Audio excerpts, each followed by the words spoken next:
कुरान मजीद का पहला तर्जुमा सिंधी में हुआ 270 हिजरी में अलवर के राजा महरूब के कहने पर सिंधी जबान में हुआ। ये तर्जुमा सिंधी जबान के आलम ने किया था। ये आलम 3 साल राजा के दरबार में इस काम के लिए बैठा रहा। इस आलम को मंसूरा सिंध के अमीर अब्दुल्लाह बिन उम्र ने राजा के पास भेजा था। फिल्म मुगले आजम की जो जबान थी ना वो अकबर जानता था, ना सलीम जानता था, ना अनारकली जानती थी। इस जमाने में उर्दू इतनी दयालु ही नहीं थी। मुझे शक है कि अकबर को मालूम भी था कि उर्दू नाम की कोई जबान है दुनिया में। वो तो बेचारा फारसी बोल लेता था, काठीवाड़ी बोलता था, हिंदी बोलता था, पंजाबी बोलता था। उर्दू तो उस जमाने में थी ही नहीं। मुगल दरबार में उर्दू तो तब गई जब मुगल दरबार तबाह हो चुका। मुगलों का उर्दू से कोई वास्ता था ही नहीं। अकबर का हुलिया जो अलिफ मद्दा पे मुगल आजम में देखते हैं, ये इसका हुलिया था ही नहीं। वो एक लुंगी पहनता था, एक छोटी सी बंडा पहनता था और सर पर सफेद कपड़ा बांधता था। ये इसका हुलिया था। जबान इलाकों की होती है, मजहब की हो नहीं सकती। ये एक झूठ बोला गया कि लैंग्वेज जो है वो एक रिलीजन की है। राइट विंगर मुस्लिम और राइट विंगर हिंदू दोनों ने झूठ बोला। 1798 में शाह अब्दुल कादिर ने कुरान का तर्जुमा उर्दू में किया। कुरान का तर्जुमा सिंधी में इससे 700 साल पहले हो चुका था। 10 करोड़ मुसलमान जो बांग्लादेश में थे, इन्होंने कहा कि हम उर्दू नहीं पढ़ेंगे, हम बंगला पढ़ेंगे। मेरी मादरी जबान उर्दू है मगर मैं इनके साथ हूँ। उनको पूरा हक है अपनी माँ बोली पढ़ने का और इन्हें कोई मजबूर नहीं कर सकता कि वो उर्दू अपनी माँ बोली की कीमत पर पढ़ें। जब 10 करोड़ ने कह दिया 7 करोड़ से हमें उर्दू नहीं पढ़नी, हमें बंगाली पढ़नी है, तो किस मुंह से कोई कह सकता है कि उर्दू इनकी जबान है। मैं लखनऊ का रहने वाला हूँ। मैंने आज तक कोई मुसलमान लड़का लड़की नहीं देखे जो अपने बाप को अब्बा हुजूर कहते हूँ। ये सब बनाया हुआ है, जाली है। ये जो मुसलमान रिक्शे वाला है या जैसा कि पनच्चर लगाने की दुकान है, वो बहुत खुश हो गया कि मेरे बाप दादा ऐसे थे। का ये नहीं कहता कि इसका दादा भी पनच्चर ही लगाता था।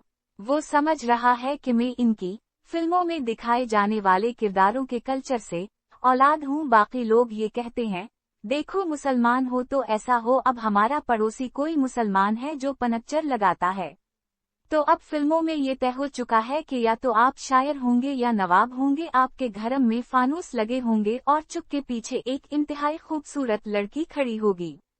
सारी मुसलमान लड़कियां साधना की शक्ल की होती हैं। ये जो मत है ये फिल्मों का क्रिएट किया हवा है। मजहब की कोई जबान नहीं होती, जबान खित्ते की होती है। उर्दू को मजहब का लबादा पार्टीशन से कुछ बरस पहले पहनाया गया, जो गलत अमल था।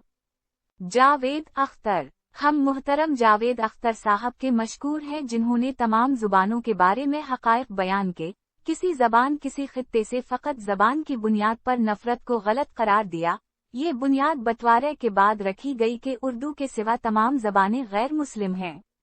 हकीकत का इससे कोई वास्ता नहीं। अरबी कुरान की जबान है, मगर अरबी बोलने वालों में भी गैर मुस्लिम हैं। नबी साई के ज़माने में भी मक्का के काफिर, बुत परस्त और मदीना के यहूदी भी अरबी ही बोलते थे। आज भी दुनिया में हर जबान बोलने वाले लोगों में मुस्लिम और गैर मुस्लिम मौजूद हैं। रियासत अल्बाकिस्तान ने उर्दू से मुहब्बत की शर्त ये रखी कि आप दीगर तमाम जुबानों से नफरत करें, जो सरासर गलत है। उर्दू हमारी भी जबान है। सिंध में सचल सरमसद से लेकर दीगर सिंधी शायरों ने उर्दू में भी शायरी की है। पंजाब में अल्लामा इकबाल से लेकर अमजद इस्लाम अमजद ने उर्दू में शायरी की है। पख्तूनख्वा से भी अहमद फराज उर्दू के मशहूर शायर हैं। जब सिंधी, सराइकी, पंजाबी, पश्तून ये सब उर्दू से मुहब्बत करते हैं, तो उर्दू बोलने वाले मुत्तहिदा के हामियों को उन तमाम मादरी जुबानों से क्यों नफरत है?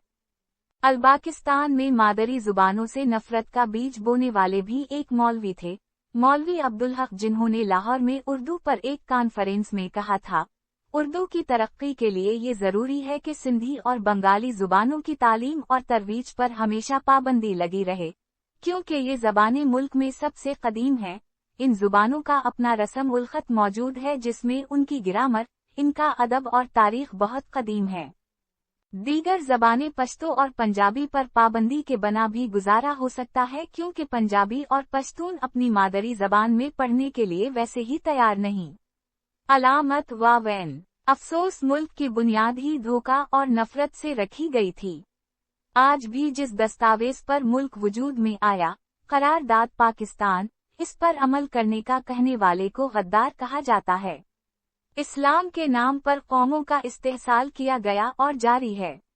बशक्रिया मलिक वकार। कुरान मजीद का पहला तर्जुमा सिंधी में हुआ 270 हिजरी में अलवर के राजा महरूब के कहने पर सिंधी जबान में हुआ। ये तर्जुमा सिंधी जबान के आलम ने किया था। ये आलम 3 साल राजा के दरबार में इस काम के लिए बैठा रहा।